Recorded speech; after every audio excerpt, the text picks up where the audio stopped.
در بدخشان بعد دفن میت بالای قبرش سنگ میگذارند و کاسه را سرنگون میشکنند. کاسه به عمر و جسم به سنگ تشبیه می شود. این عنعنه مسلمانان اسماعیلی است.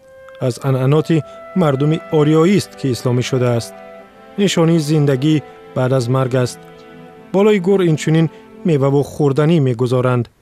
بر اینند که حق رفتگان از نعمت آنها باید جدا شود.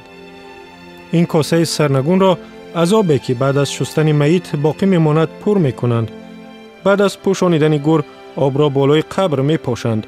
اعتقاد دارند بار آخر تشنگی میت را میشکند. بر اینند که آب دل میت را از عالم و آدم سرد میکند. بعداً به سنگ درازرویه بالای قبر میشکنند.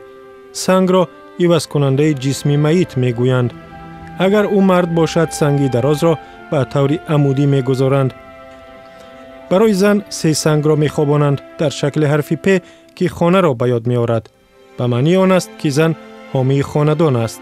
در وادی وخان بالای گور سنگی سفید و سیاه میگذارند که از ناحیه بین آن را به 2 قسم جدا میکند. معنی آفاق و انفس را میدهد. عصرها مردم این مکان حیات دنیایی و آخرت را به کیهان پیوند میدهند و جهان بینی آنها در عنعنه به خوبی انعکاس یافته است.